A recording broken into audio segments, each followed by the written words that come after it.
If this story has piqued your interest, don't forget to subscribe to our channel and tell us what city you're watching from.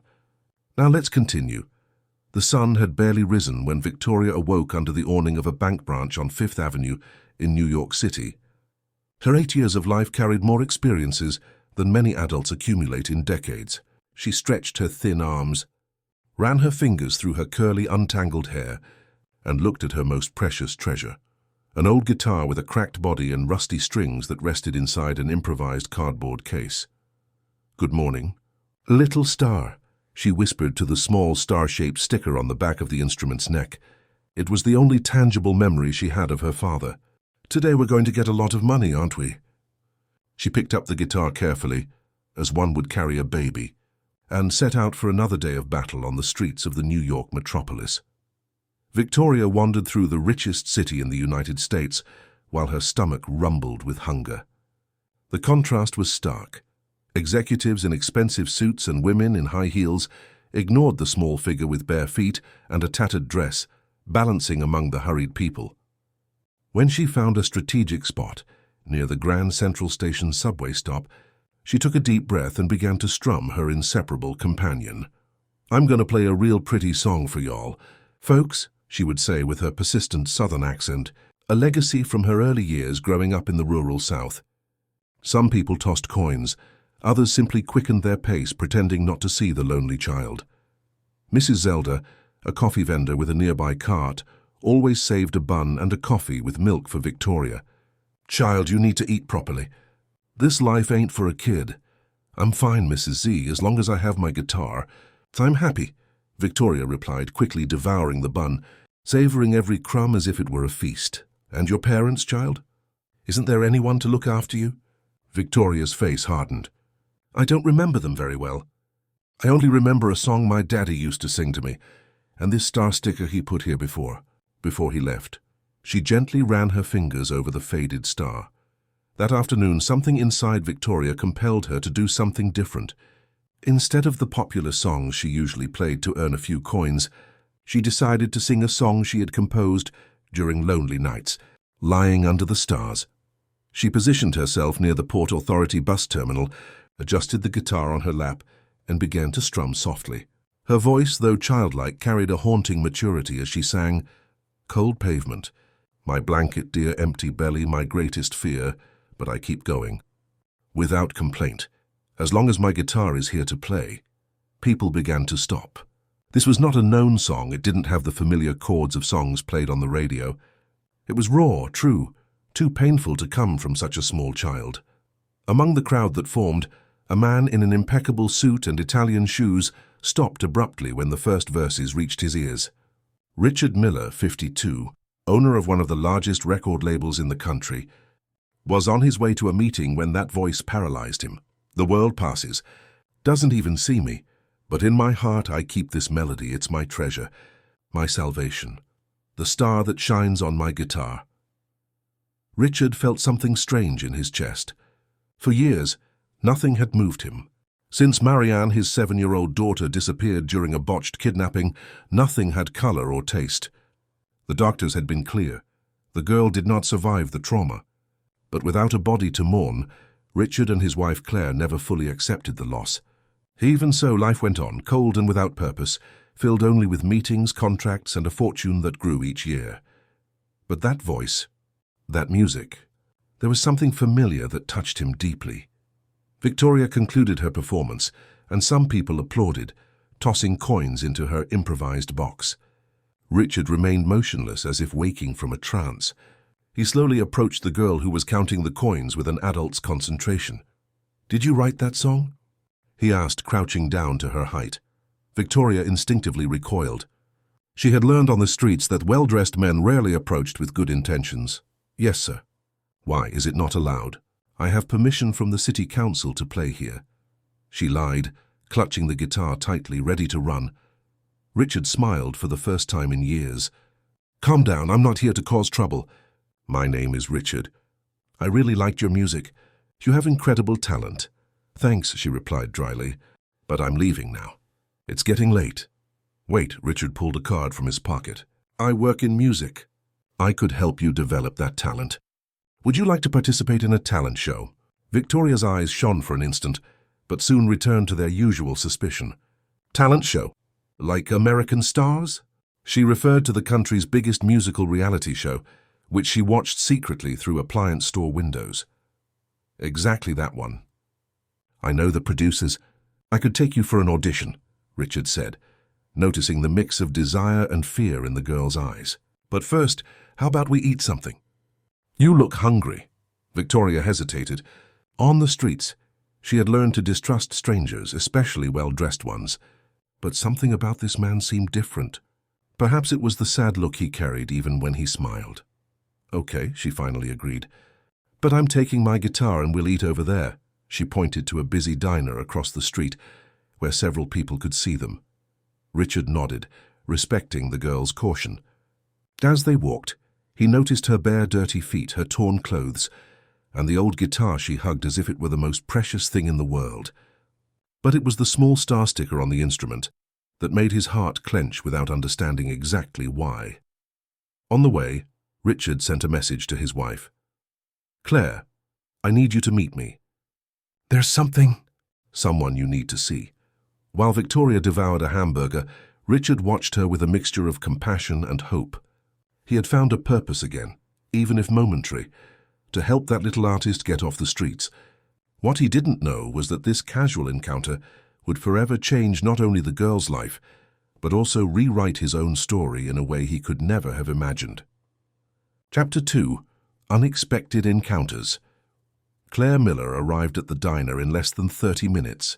She was used to receiving enigmatic messages from her husband, but something in the tone of that communication had intrigued her. Upon entering the establishment, she spotted Richard sitting at a table in the corner, talking to a small, thin girl who was eating frantically. "Richard, what's going on?" she asked, looking curiously at the child who stopped eating and stared at her with apprehension. "Claire, this is Victoria. Victoria, this is my wife Claire," Richard introduced with an excitement Claire hadn't seen in years. "She has an incredible talent for music. You need to hear her sing." Claire smiled gently at the girl, immediately noticing her tattered clothes and bare feet. With experience in social projects, she knew how to recognize a child experiencing homelessness. "Hi, Victoria. It's a pleasure to meet you," Claire said, sitting delicately beside the girl. "Do you like music?" Victoria nodded affirmatively, still chewing her hamburger. She looked at Claire with a mixture of fascination and distrust. She had never seen such an elegant woman up close. "She doesn't just like it, Claire. She composes. She has a song about life on the streets that—" Richard hesitated, realizing he was speaking as if Victoria weren't present. "Sorry, Victoria. Could you show your song to my wife, too?" The girl finished chewing, wiped her mouth with a napkin and shrugged. "Yes, I can, but not in here, outside." The three went out onto the sidewalk. Victoria positioned the old guitar on her lap and began to play her composition. The sweet but sorrowful voice made Claire bring her hands to her mouth, moved. There was something in the melody, in the lyrics, that transported her to another time. When the music ended, Claire had tears in her eyes. "That was extraordinary," she whispered. "Where did you learn to play like that?" "No one taught me. I learned by myself," Victoria replied simply. "My father played, I think. I don't remember him very well. I only remember this star he put on the guitar." Claire and Richard exchanged glances.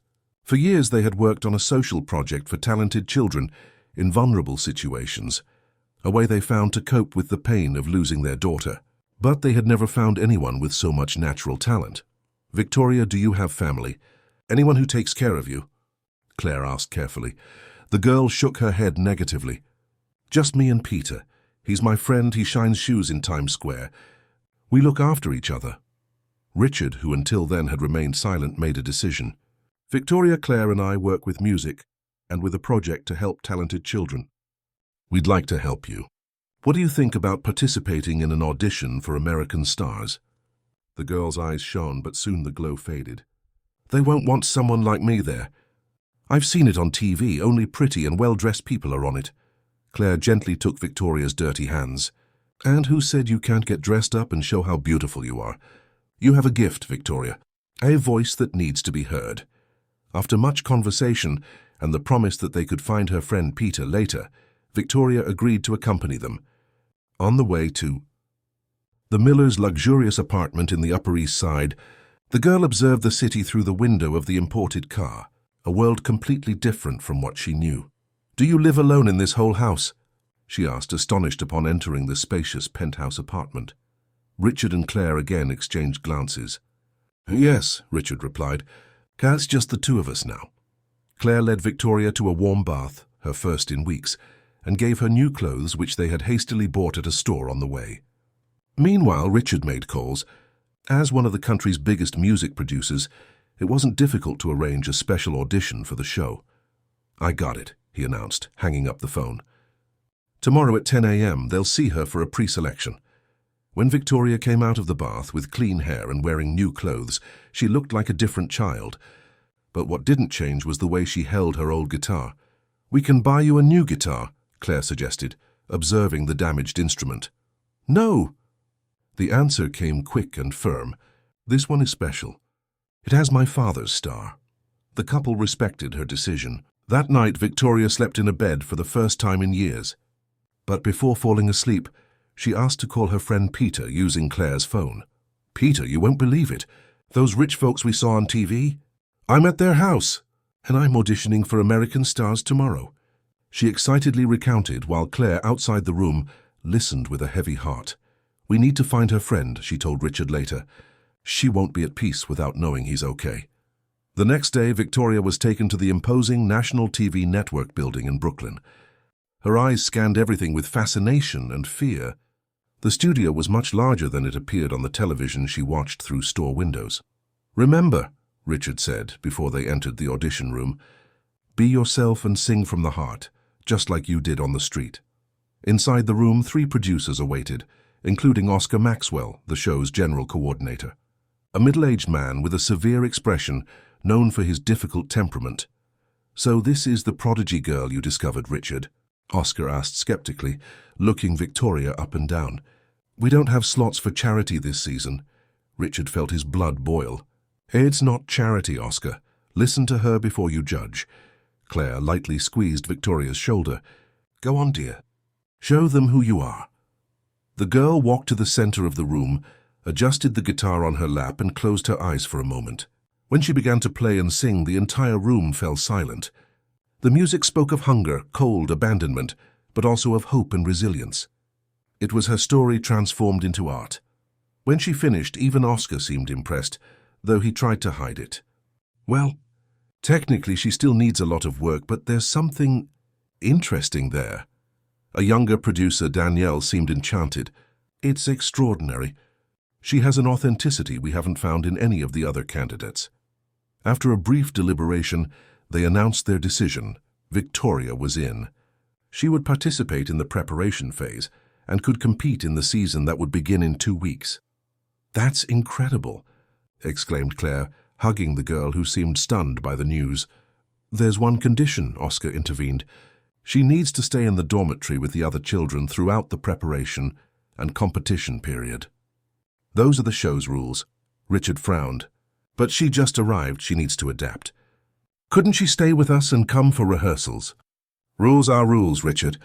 I know you have influence, but the show has its protocols. If she wants to participate, she needs to follow them like everyone else." Claire saw the fear in Victoria's eyes and knelt to her height. "What do you think, Victoria? Do you want to stay in the dormitory with the other children?"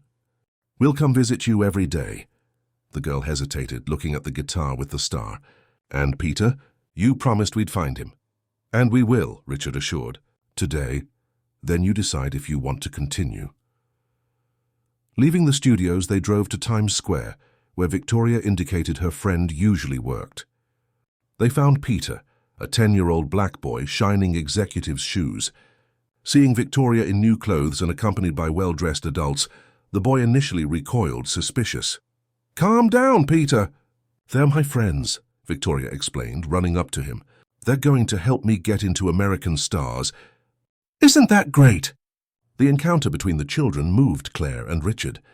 It was evident that, in the harsh conditions of the streets, they had built a bond of mutual protection that many conventional families lacked. After a long conversation, they bought Peter a snack and promised they would help him too. Can we visit Peter every day? Victoria asked as they returned to the car. He's my family. Claire swallowed the lump in her throat. Of course, dear. And maybe, if you want, and he does too, he can live with us one day. That night, Victoria made her decision. She would participate in the show and stay in the dormitory. It was her big chance to change her life and, who knows, help Peter too. What the little musician didn't know was that, behind the cameras and lights, the world of reality shows held much tougher challenges than surviving on the streets of New York City. Chapter 3. Cruel Backstage. The American Stars dormitory was located in a large, adapted mansion on the west side of New York City. With colorful walls and modern decor, it seemed like a welcoming place at first glance. But Victoria would soon realize that appearances can be deceiving. This is Victoria, our new participant. Danielle, the producer, introduced her to the other children in the common room. I hope you'll welcome her warmly. 5 girls and 3 boys, all between 8 and 12 years old, looked at Victoria with expressions ranging from curiosity to outright hostility. Most came from middle and upper-class families, many already with experience in commercials or small roles in TV shows. Is she that street kid Richard Miller discovered?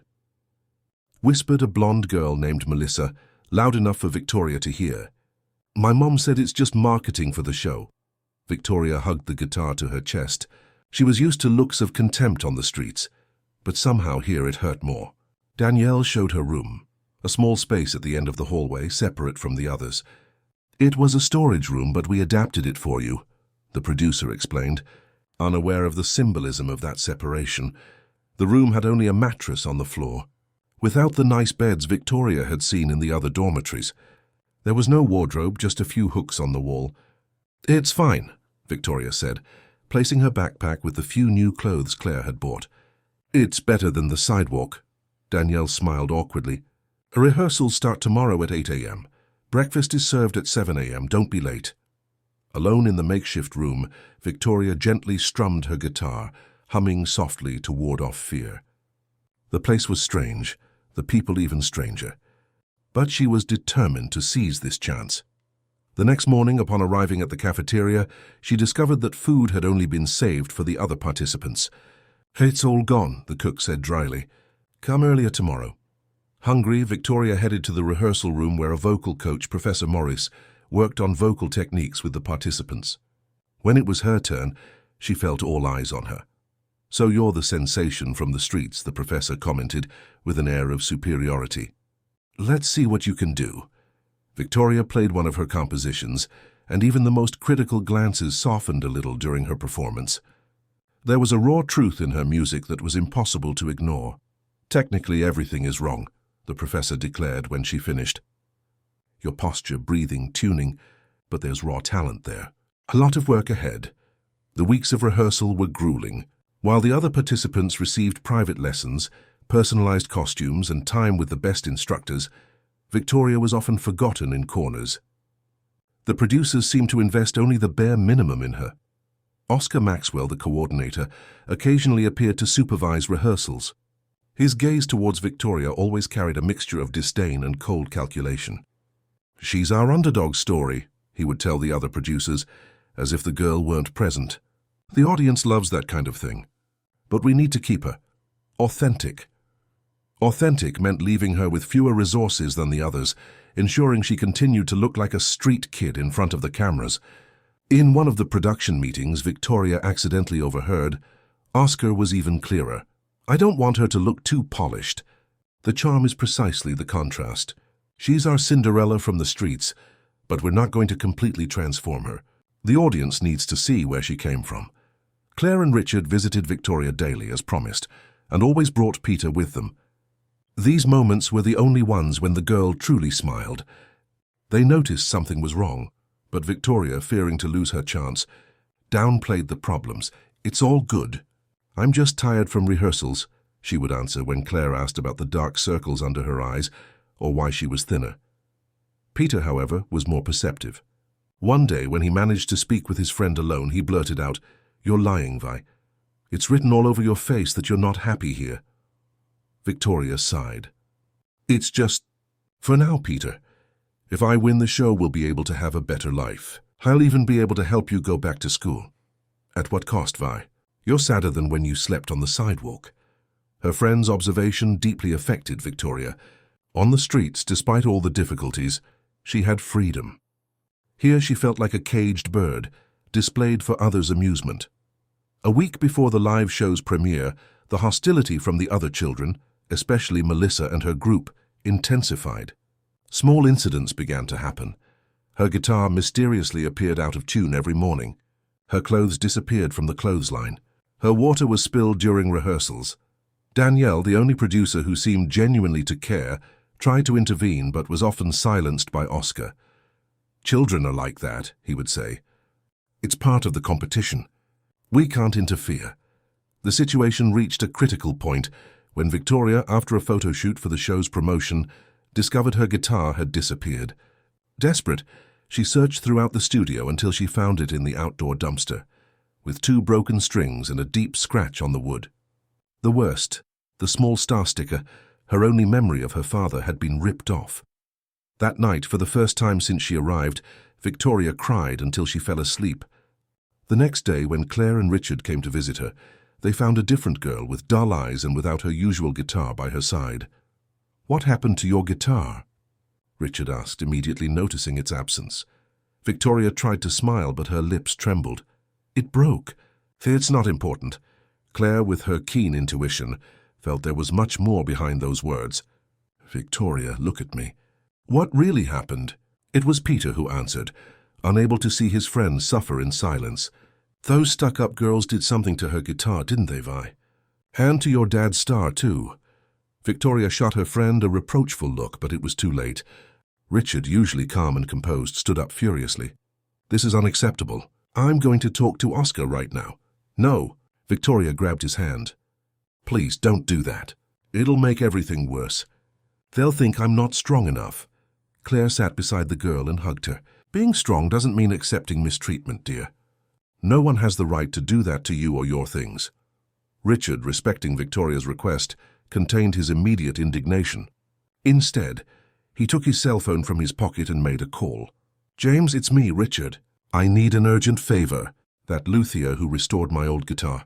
Does he still work for you? I need him for a special job today." Meanwhile, Claire examined the damaged guitar.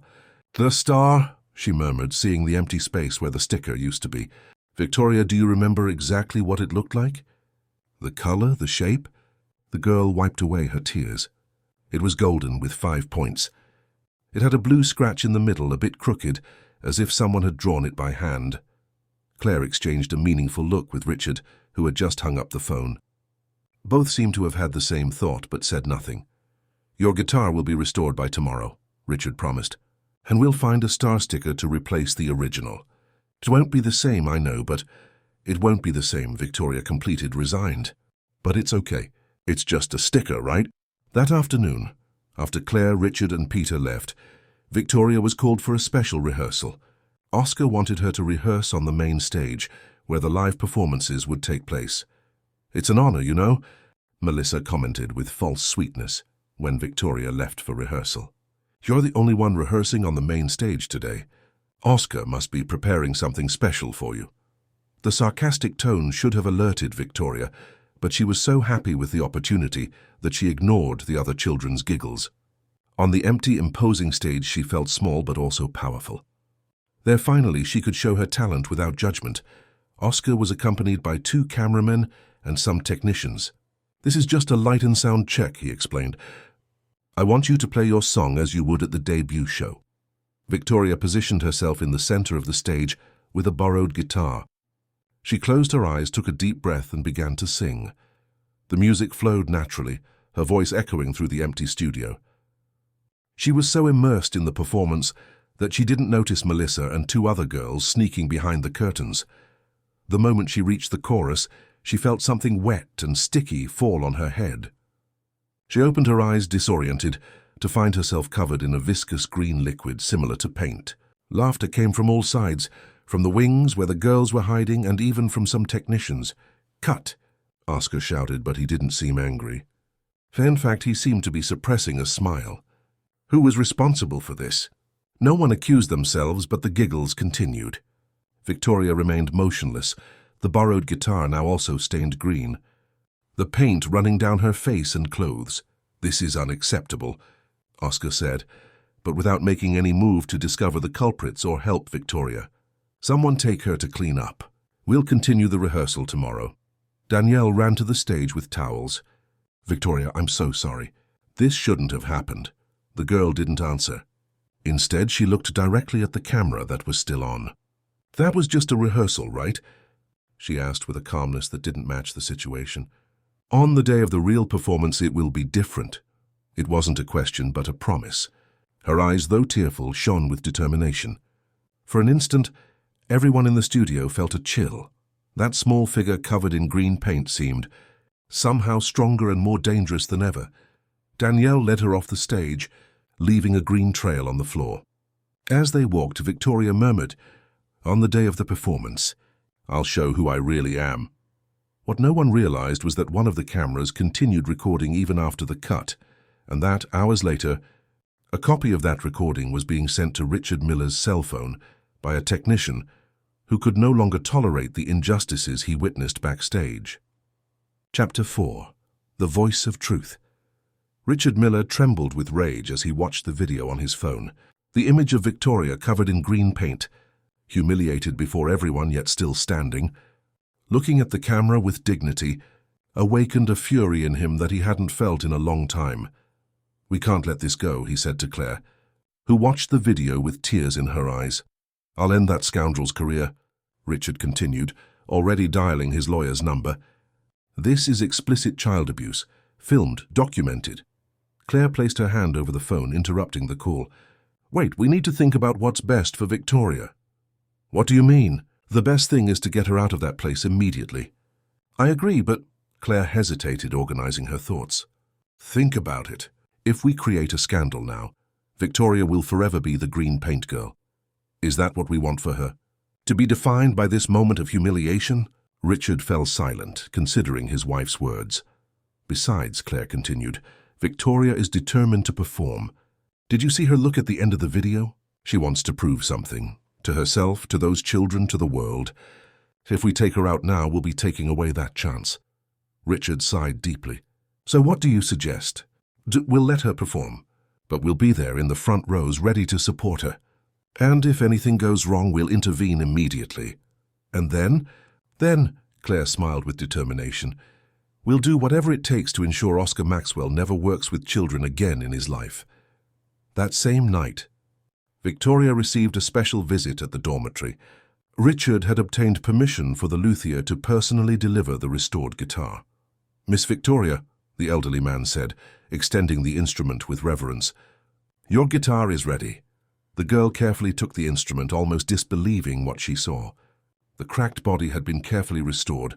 The new strings shone, and the wood, once dull, now displayed a gleaming caramel tone. "It's beautiful," she murmured, running her fingers over the strings, testing the crystal-clear sound. "Thank you, sir." "Turn it over," Richard suggested, who watched the scene with contained emotion. Victoria obeyed and then saw on the back of the guitar's neck, exactly where the old one was, there was a new golden star sticker. But it wasn't just any sticker. This star had 5 perfect points and a blue streak in the middle, exactly as she had described. How did you get it?" she asked, confused.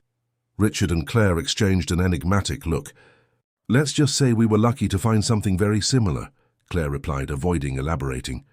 The truth was more complex. After hearing Victoria's description, something had stirred in Claire's memory. In a box stored for years, containing the belongings of Marianne, her disappeared daughter, there was a small diary. On the cover, a golden star sticker with a blue streak drawn by the girl herself. Claire had never been able to part with that diary, even after all these years. Now she had carefully removed the sticker and given it to the luthier to place on Victoria's guitar. "There's one more surprise," Richard said, handing a small package to the girl. Inside, Victoria found a simple but elegant dress in a deep blue tone with small golden stars, embroidered on the hem. "For your performance," Claire explained. "If you want to wear it, of course." Victoria hugged the dress, speechless to express her gratitude. At that moment, Danielle appeared at the door looking worried. "Richard, Claire, can I talk to you for a moment?" While Victoria admired her restored guitar, the three talked in low voices in the hallway. "Oscar is planning something for tomorrow," Danielle revealed, visibly nervous. "I heard him comment that the street girl is going to put on an unforgettable show. I don't know exactly what that means, but—" "We suspect," Richard interrupted, showing the video on his phone. "We're already taking action, but we need you, Danielle. Can you help us ensure Victoria has a fair chance tomorrow?" The producer nodded firmly. "I should have done this a long time ago. What do you need me to do?" On the morning of the big live premiere of American Stars, New York City awoke under a fine rain. Victoria woke up early, even before her alarm. She hadn't slept much, but felt strangely calm. Her restored guitar rested beside the bed. The blue dress carefully hung on the door. In the cafeteria, the other children seemed tense, including Melissa, who avoided looking directly at Victoria. Perhaps she felt remorse for the paint incident, or perhaps she just feared the consequences if the truth came out. Either way, she kept her distance. The dressing rooms were a whirlwind of activity. Makeup artists, producers, and technicians rushed back and forth. Victoria was left for last, as usual, receiving only a basic touch of makeup. "She doesn't need much," the makeup artist commented. "Her face already has natural expression." Wearing the blue outfit Claire had given her, Victoria waited her turn backstage. She would be the last to perform, a prominent position, usually reserved for the production's favorites. She suspected, however, that in her case, it was just to heighten public expectation, having been previously informed about the street girl with an angel's voice. Oscar circulated backstage, giving instructions and checking details. When he passed Victoria, he paused briefly. "Nervous, girl?" "No, sir," she replied sincerely. "I've sung in much scarier places than this." The coordinator smiled, but his eyes remained cold. "Remember, this is your big chance. Don't waste it." There was something in his tone that put Victoria on alert. Instincts developed on the streets warned her of danger. The performances began. One by one, the children showed their talent, receiving polite applause from the audience and technical comments from the judges, a famous singer, a veteran actress, and a renowned music producer. Backstage, Victoria watched everything on the monitor, tuning her guitar and practicing softly. That's when she noticed a strange movement, two stage assistants carrying a bucket that seemed heavy, positioning it on the ceiling, directly above where she was supposed to stand during her performance. Her heart raced. Could it be possible? Would they repeat the humiliation now live before millions of viewers? 5 minutes until the next performance, Victoria Santos, the assistant director announced. At that moment, Danielle appeared beside her. "Victoria, there's been a last-minute change. You won't be in the center of the stage, but to the right, near that blue marking, okay? Don't question it, just trust me." The girl nodded, intrigued but grateful for the producer's intervention. As she waited backstage, she saw Claire and Richard in the front row next to Peter, who looked out of place but proud in his new clothes. "And now," the presenter announced in a deep voice, "we have a very special story. A girl who, until a few weeks ago, sang on the streets of New York City to survive. Today she is here to show that talent can flourish in the most adverse conditions. With you, Victoria Santos." The audience applauded enthusiastically as Victoria walked onto the stage, her restored guitar gleaming under the lights. Following Danielle's instructions, she positioned herself to the right, near the blue marking, and not in the center where she would normally stand. She took a deep breath, closed her eyes for a moment, and began to play. The first notes of her original composition filled the auditorium, silencing even the most restless. Her voice, when it finally joined the melody, carried a maturity and emotion that contrasted with her fragile appearance. It was in the chorus, exactly like in rehearsal, that it happened. A bucket of green liquid poured from the ceiling, but fell into the empty center of the stage, meters away from where Victoria actually was. The audience gasped collectively, realizing what had just happened, or almost happened. Victoria didn't stop singing. She looked briefly at the green puddle spreading across the stage, then at the cameras, and continued her performance with even more intensity, as if drawing strength from the failed attempt to humiliate her. Backstage, Oscar furiously yelled at the technicians, demanding to know who had changed the girl's position without his authorization. Danielle remained discreetly apart, a small smile on her lips. In the audience, Claire firmly held Richard's hand, both tense but proud. Peter, beside them, had his eyes fixed on his friend, an expression of pure admiration on his face. When Victoria reached the last verse of her song, something unexpected happened. Her words, sung with raw emotion, provoked a strange reaction in Claire. The woman brought her hand to her chest, her face paling. "My guiding star, always shining bright, even in the darkest night, to guide my way, like the song my daddy sang to lull me to sleep, Golden Star, help me find my home today." "Richard?" Claire whispered, her voice almost inaudible. "That song, those lyrics, what is it?" he asked, worried about his wife's pallor. "It was the lullaby we sang to Marianne. The same melody, the same words about the guiding star." Claire was trembling visibly now. "And that sticker I described to the luthier, it was identical to the one Marianne had in her diary." "Claire, are you suggesting that—" Richard couldn't finish the sentence. The impact of the possibility was too strong. On stage, Victoria concluded her performance, the last note of her guitar reverberating through the silent auditorium. For a moment, there was no reaction, as if the audience was processing what they had just witnessed. Then, like a wave, the applause began. People stood up, some with tears in their eyes. The judges, visibly moved, couldn't even formulate technical comments. The famous singer simply said, "That wasn't a performance. It was a revelation." As Victoria thanked them, her eyes met Claire and Richard's in the audience. The woman was openly crying now, and something in the expression on her face made the girl pause for an instant. There was a recognition there, a connection she couldn't explain but felt deeply. Backstage, chaos was brewing. The frustrated attempt to humiliate Victoria live was being commented on by everyone, and Oscar desperately tried to control the damage. But it was too late. One of the cameramen had captured his explicit order to position the bucket, and that audio was already circulating among the crew. Meanwhile, Claire and Richard tried to reach backstage, determined to speak with Victoria immediately. It wasn't just about the bucket incident or her emotional performance. It was about a possibility that, minutes before, would have seemed absurd, but which now appeared as the most logical explanation for so many inexplicable coincidences. The little street singer, with her golden star on her guitar, could be much more than a promising artist. She could be the miracle they had waited for years, never truly believing it would happen. Chapter 5. Revelations. The dressing room was in chaos when Victoria returned from backstage after her performance. Producers ran back and forth, technicians whispered in small groups, and Oscar yelled at someone on the phone. No one seemed to notice the small figure with the guitar, still trembling from the adrenaline of the performance. Danielle was the first to see her.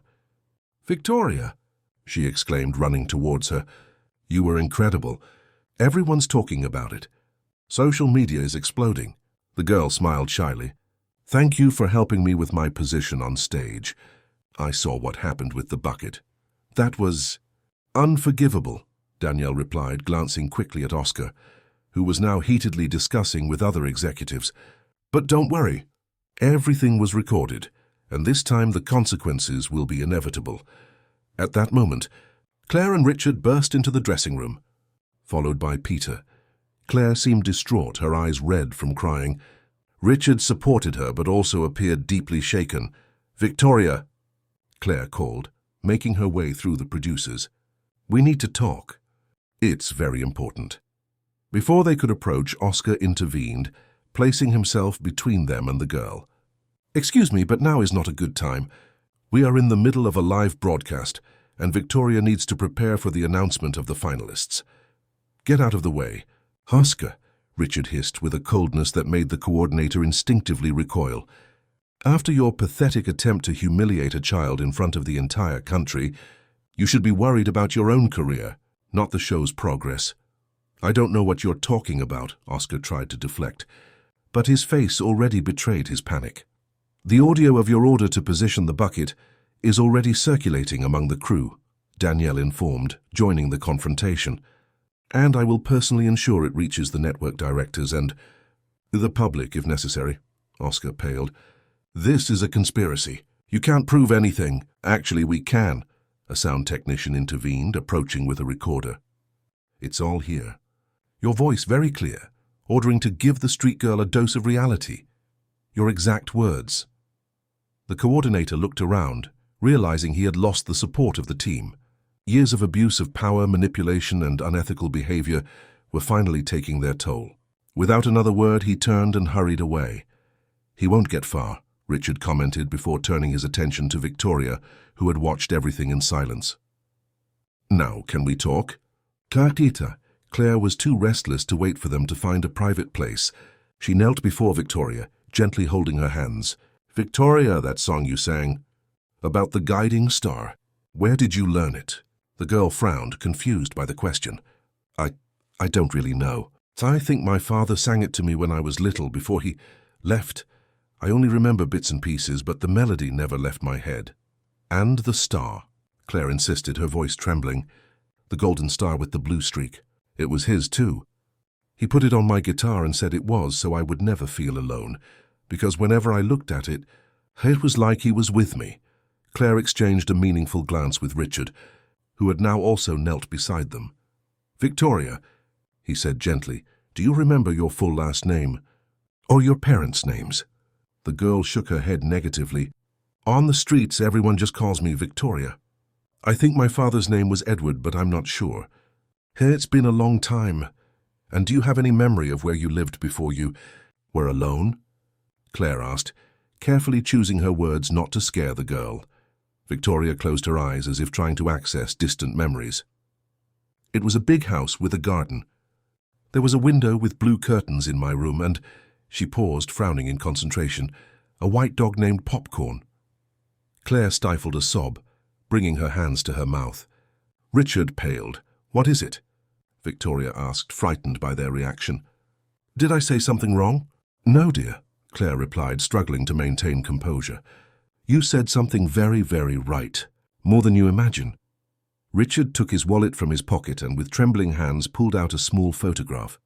He showed it to Victoria, a little girl about 5 years old hugging a white dog in front of a house with blue windows. "Does this dog look like the one you remembered?" "And this house?" Victoria looked at the photo, her eyes widening in recognition. "It's Popcorn." "And the house?" She touched the image softly. "I lived there." "Yes," Claire confirmed, tears streaming freely now. "You lived there. With us." "I don't understand," Victoria said, looking confused from one to the other. "You knew me?" Richard took a deep breath, gathering strength to say the words that would change everything. "Victoria, your full name is Victoria Marianne Miller. You are our daughter." Time seemed to freeze. Victoria looked at them as if they had just spoken in another language. "But how? You said your daughter had—" She avoided using the word. "Disappeared," Richard completed. 3 years ago there was an attempted kidnapping. You were in the car with your nanny when 2 men intercepted the vehicle. There was a confrontation. The car overturned. The police found the nanny and the kidnappers, but you had vanished. Everyone presumed the worst. We searched for months," Claire continued, firmly holding Victoria's hands. "We hired detectives, offered rewards, visited hospitals and shelters. But we never found any clue. Eventually we were told to move on. But we never truly believed you had left us forever," Richard added. "Something inside us refused to accept it. That's why we started the project with talented children in vulnerable situations. It was our way of keeping hope alive." Victoria looked at the photo, then at Claire and Richard's faces, trying to process what she was hearing. "If I am. If you are. Why didn't you recognize me before? Why didn't I remember you?" "You were very small, Victoria," Claire explained gently. "Only 5 years old. And you must have gone through intense trauma. Children sometimes block painful memories to protect themselves. And you've changed a lot," Richard added. "You grew up. Your features matured. But your eyes," he smiled through tears, "your eyes are the same. We just couldn't see it because we didn't want to delude ourselves to create false hopes." "It was the music that made us realize," Claire said. "That lullaby about the guiding star was ours, Victoria. Edward was your father, yes, that's me. Edward Richard Miller. I just use my middle name professionally. And the star sticker." She exchanged a look with Richard. "You made it yourself with our help. You drew the blue streak and asked me to put it in your diary. Then when we got the guitar, you insisted you wanted a similar star on it. Victoria's head spun with so much information. Fragments of memory began to emerge. The man in the photo carrying her on his shoulders, the woman singing to her at night, the three of them together in a park. The day she received the guitar as a gift, I remember, she murmured, tears beginning to well up. I remember the music, the star, you. Without another word, Claire pulled her into a desperate embrace, 3 years of pain and longing overflowing in uncontrolled sobs. Richard enveloped them with his arms.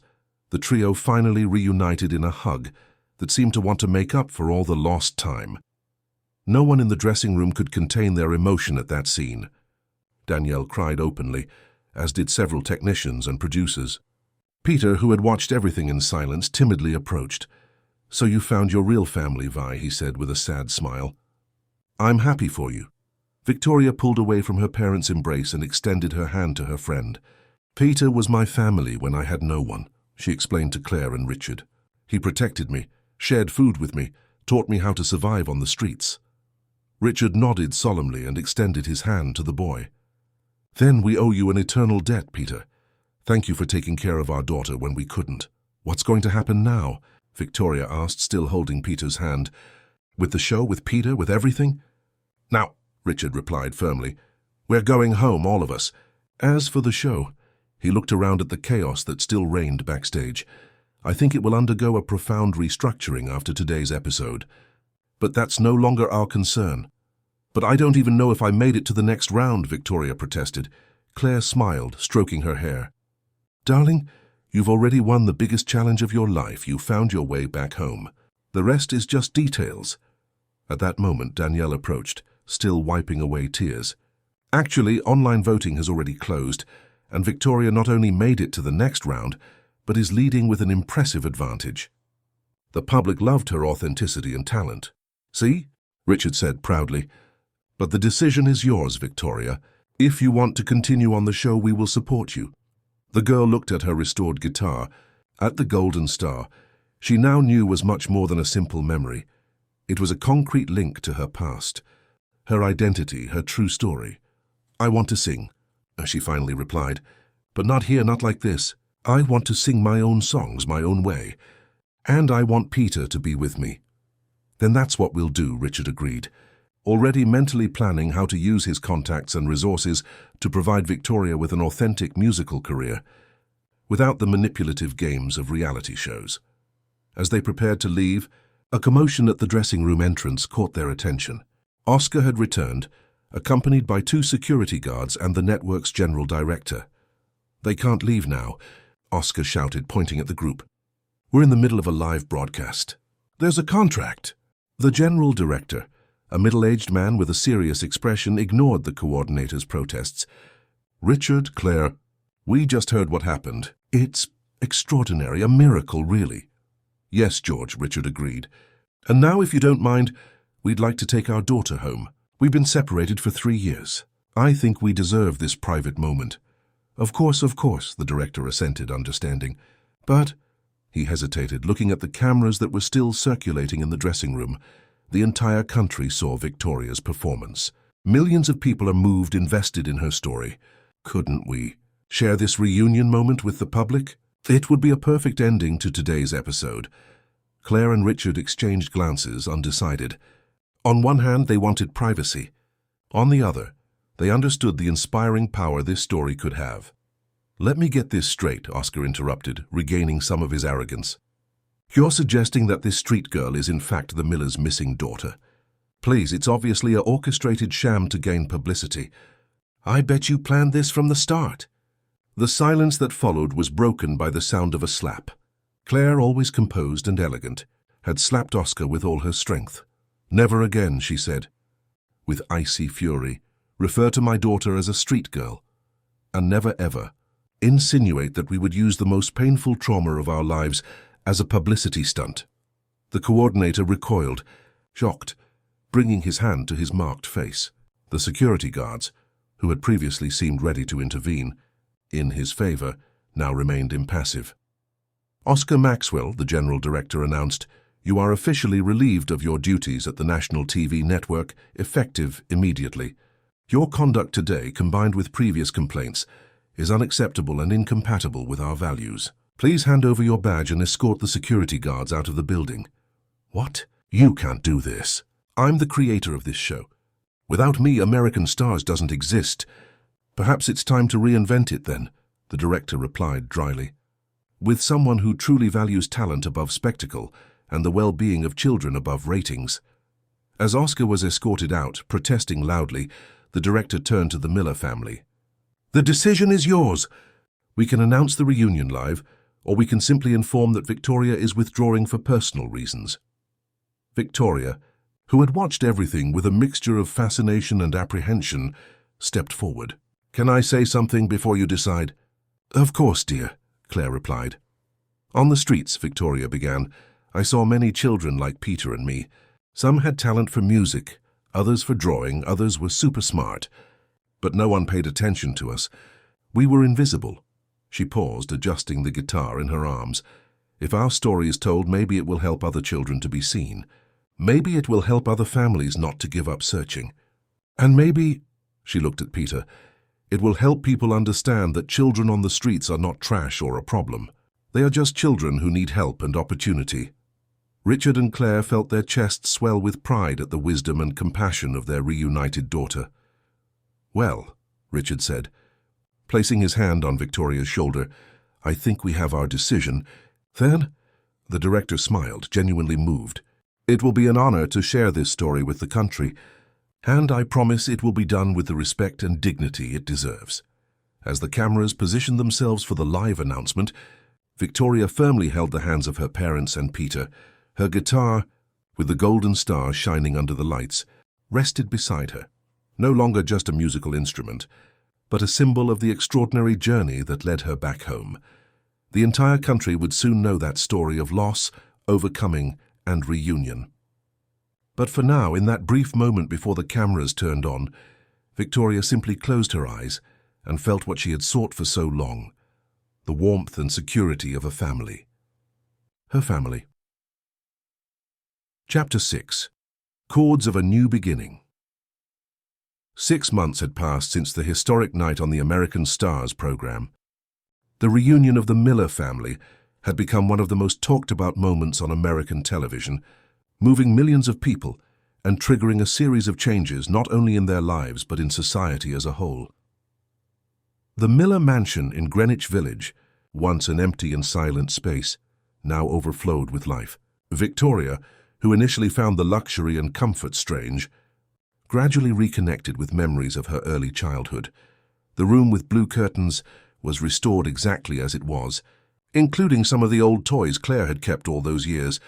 "I found another one," Victoria exclaimed one sunny morning, rushing into the kitchen where Claire was preparing breakfast. In her hands, a small, colorful notepad. "Look what was hidden in my desk drawer." Claire approached, curious.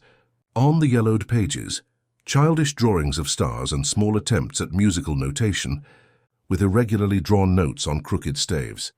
"You've always been passionate about music," Claire commented, stroking her daughter's hair, now well-groomed and shiny, "ever since you were little. Your father bought you your first little guitar when you were just 4 years old." "It's strange," Victoria reflected, flipping through the notepad. "Sometimes it feels like I have 2 different lives in my head. The girl in the big house with her parents, and the girl on the streets with the old guitar." Claire hugged her tightly. In the first few months, the adaptation had been challenging. Victoria still had nightmares, moments of anxiety and distrust. Psychologists explained that the trauma of the kidnapping and the years of survival on the streets had left deep marks that would take time to heal. "They are different parts of the same story." "My love," Claire wisely replied, "and all those parts made you who you are today." On the back porch, Peter and Richard chatted animatedly. The boy, who had initially reluctantly accepted the invitation to live with the Millers, was now formally under their legal guardianship, an adoption process that Richard personally oversaw, determined to give his daughter's young friend the same love and opportunities. "So that's how you calculate the D major scale?" Peter asked, leaning over a music theory book, Exactly, Richard confirmed, proud of the boy's rapid progress. You have a natural talent for this, you know. Peter smiled shyly. He had adapted more easily than Victoria to the new life, perhaps because he had never had a previous reference of comfort and security to compare it to. For him, every day in the Miller house was a wonderful discovery, from abundant food to his own bed, from daily warm baths to private lessons that prepared him to enter regular school. Victoria joined them on the porch, bringing her inseparable guitar, no longer the damaged instrument from the streets, but still the same one, lovingly restored and respecting its history. "Dad, remember you promised to take me to the studio today?" she asked, sitting between Richard and Peter. "Of course. We're just waiting for Claire to finish getting ready."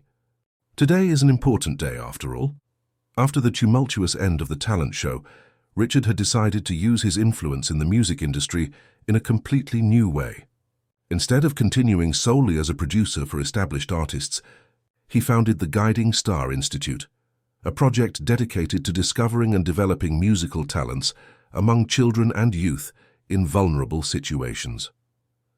The old record label warehouse in Soho had been transformed into a modern cultural center, with recording studios, classrooms, and a small auditorium. There, children from underserved communities received free musical training and, more importantly, a safe space to develop their creativity. "Are you nervous about the performance later?" Peter asked, who would also participate in the inauguration event playing percussion, a skill he had discovered he had during classes at the Institute. "A little bit," Victoria admitted. "But it's different from before, you know. Now I'm not trying to prove anything to anyone. I'm just making music." The Miller family's story had generated a surprising impact on American society. The special program about the reunion broke audience records, and the public commotion resulted in a wave of initiatives aimed at missing children and those experiencing homelessness. The national TV network, after the scandal involving Oscar Maxwell, had undergone a complete overhaul of its children's programs. Danielle, the producer who had helped Victoria, now coordinated a completely revamped version of American Stars, with a genuine focus on the artistic development of children and strict rules for protecting participants' well-being. Claire, inspired by the experience, resumed her career as a child psychologist, a profession she had abandoned after her daughter's disappearance, and now worked specifically with traumatized and vulnerable children. Her thesis on the psychological survival mechanisms developed by children experiencing homelessness was about to be published. "Let's go, family," Claire called, appearing on the porch already dressed for the event. The big day has arrived. The Guiding Star Institute was packed when the Millers arrived.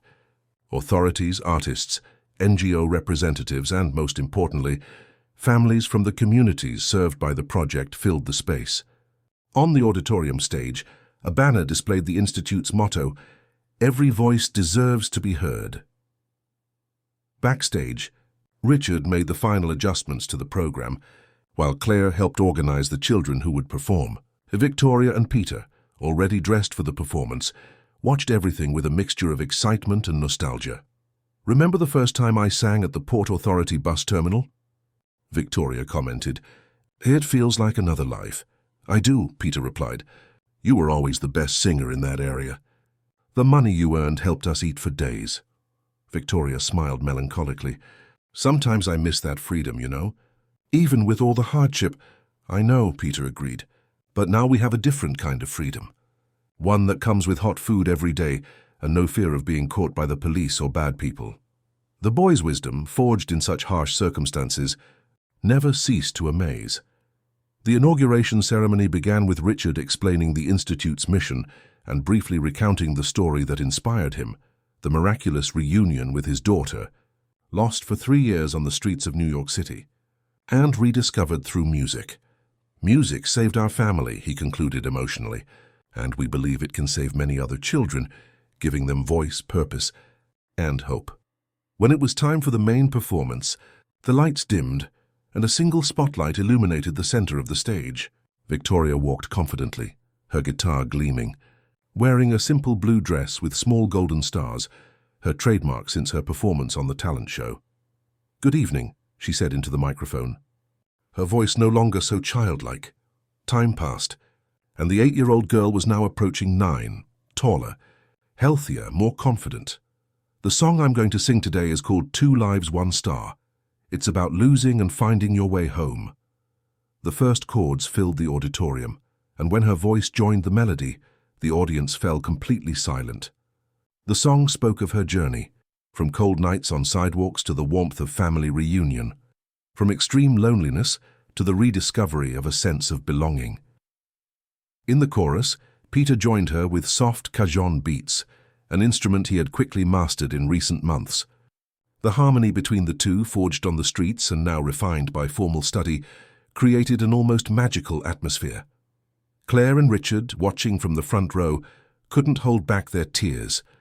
They were not just tears of emotion for the beauty of the music, but of gratitude for the miracle they had experienced, and for the opportunity to transform their pain into something that benefited so many other children. After the performance, which drew enthusiastic applause, a special moment followed. 20 children and adolescents from the project, most of them from inner-city neighborhoods and underserved communities, presented a collective composition guided by Victoria and other teachers from the Institute. Among them was Mrs. Zelda, the coffee vendor who had always fed Victoria during her street days. A special guest at the ceremony, the old woman couldn't contain her emotion as she saw the transformation of the little singer she had known in such difficult circumstances. "I always knew that girl was special," she commented to the person next to her. "She had a different light in her eyes even on the hardest days." After the musical performances, Richard announced a surprise, the launch of a national facial recognition application for missing children, developed in partnership with a technology company and inspired by Victoria's story. "If this technology had existed 3 years ago, perhaps our family would have been reunited much sooner," he explained.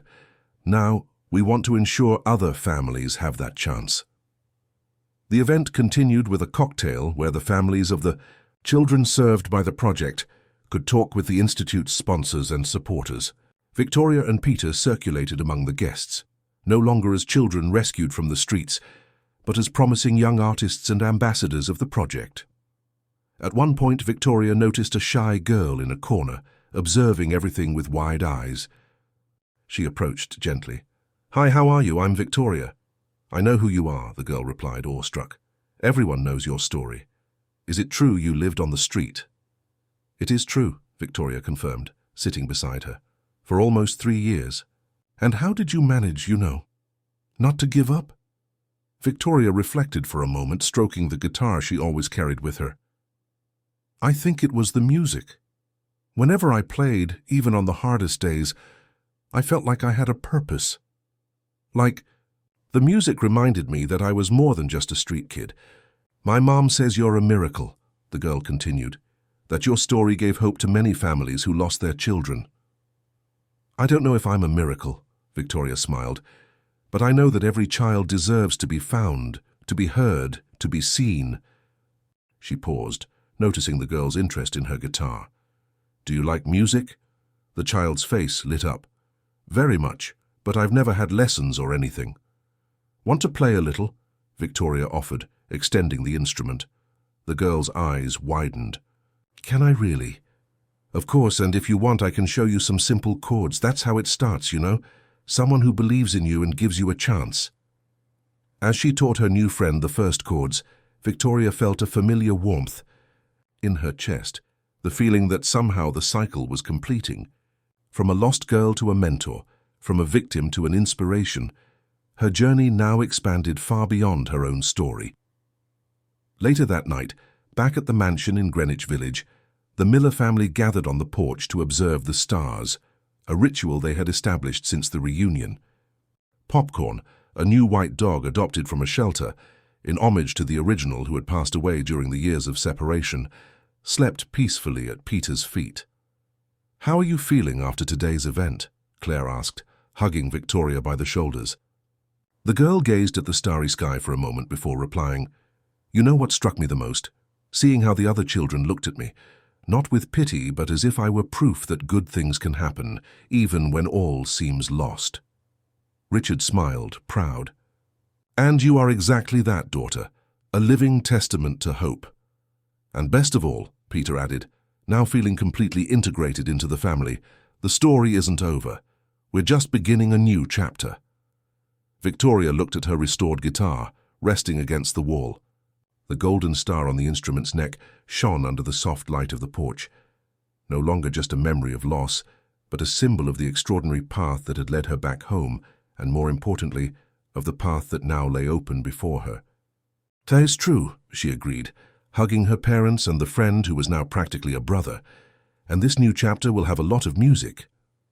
Above them, in the New York City sky, a particularly bright star seemed to twinkle in agreement, as if the entire universe was applauding that small rebuilt family and their mission to transform pain into art, loss into purpose, and silence into melody.